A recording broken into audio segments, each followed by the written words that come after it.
Selamat pagi dan salam sejahtera bagi kita semua. Perkenalkan, nama saya Ritsman Eduard Tata Barat. Di sini saya akan menjelaskan tentang SO yang dimana artinya adalah Strength Opportunity, yang artinya menggunakan kekuatan internal untuk memanfaatkan peluang eksternal, yang dimana kekuatan daripada penelitian wisata yang kami teliti itu adalah lingkungan alam desa yang masih natural dengan penyajian alam yang asri dan indah. Terus lokasi bisa dijadikan sebagai lintasan sepeda gunung atau wisata hobi. Terus adanya embung desa dan mata air bawah bukit yang dijadikan sebagai tempat pancing, termasuk juga ke wisata hobi. Terus yang terakhir, kemauan masyarakat yang mendukung dibuatnya wisata menara teropong. Nah, adapun kaitannya terhadap peluang terhadap kekuatan wisata alam ini adalah bahwasannya sebelum dibuatnya wisata ini terlebih dahulu sudah mendapat izin dari Dinas Kehutanan dan Pariwisata. Terus jika eh, suatu masyarakat tidak memiliki dukungan untuk membangun wisata, maka jangan harap sebuah wisata di daerah masing-masing itu ada jika bukan masyarakat di daerah tersebut yang buat wisata. Siapa lagi kayak gitu. Terus selera wisata masyarakat pada wisata alam daripada ngemol. Nah, dimana maksudnya karena lebih banyak masyarakat yang seleranya itu untuk berwisata, sehingga kekuatannya ini adalah besarnya harapan untuk membangun wisata di desa masing-masing. Nah, jadi sekianlah hasil presentasi saya. Sekianlah yang dapat saya gabungkan dari kekuatan dan peluang. Jika terdapat kesalahan, mohon dimaklumi. Terima kasih.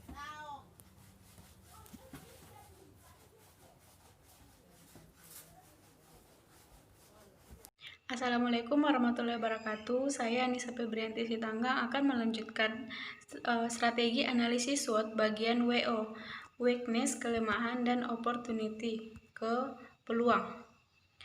Strategi WO ini yaitu mengatasi kelemahan internal dengan memanfaatkan peluang eksternal.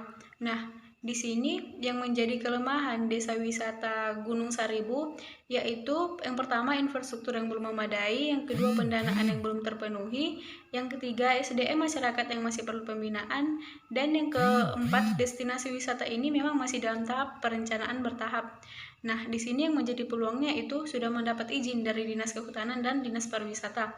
Yang kedua, adanya dukungan dari masyarakat lokal. Yang ketiga, selera wisata masyarakat saat ini lebih memilih wisata alam daripada nge-mall.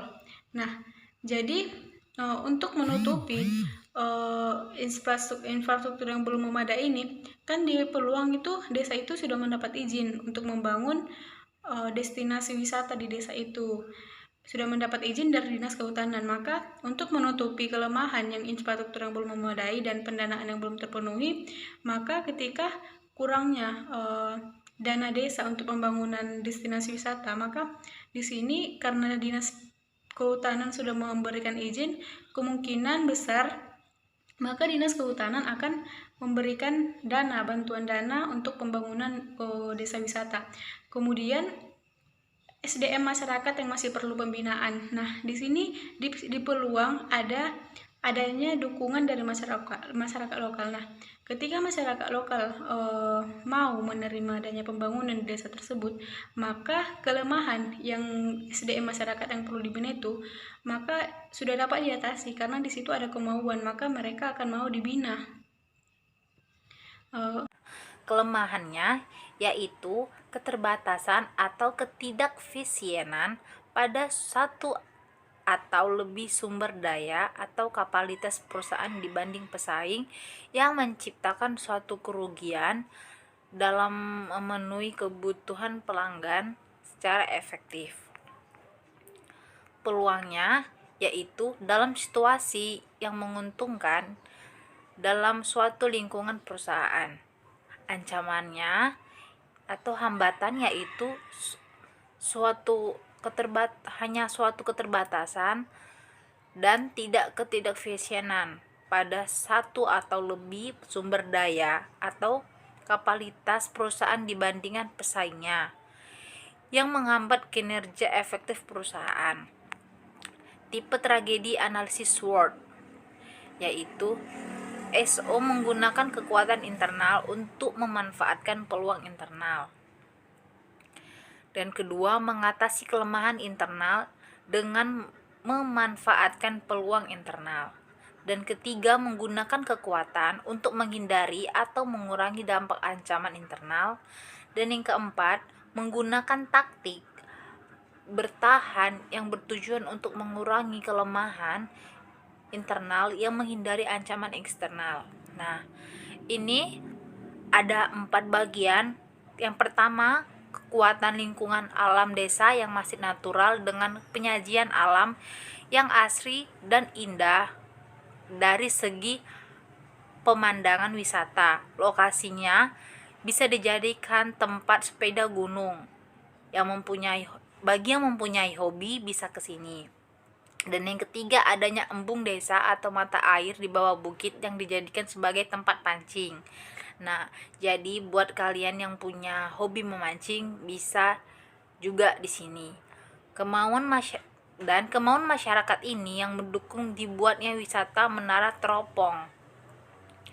Nah, kelemahannya itu infrastruktur yang belum memadai, pendanaan yang belum terpenuhi, SDM masyarakat yang masih perlu pembinaan, dan keempat, desa wisata masih dalam tahap perencanaan bertahap karena tempat wisata ini baru dibuat.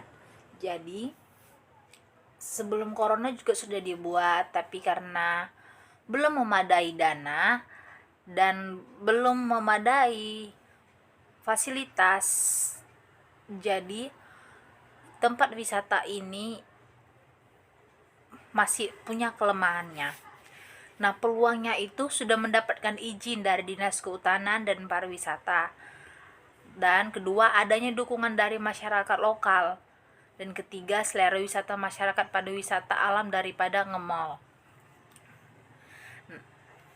Dan terakhir yaitu hambatan. Hambatannya itu masyarakat mendukung, namun masih sedikitnya fasilitas untuk dibina. Dan kedua, dana. Desa yang masih kurang dalam desa yang di sini itu masih kurang dalam membangunkan identifikasi wisata gitu. Jadi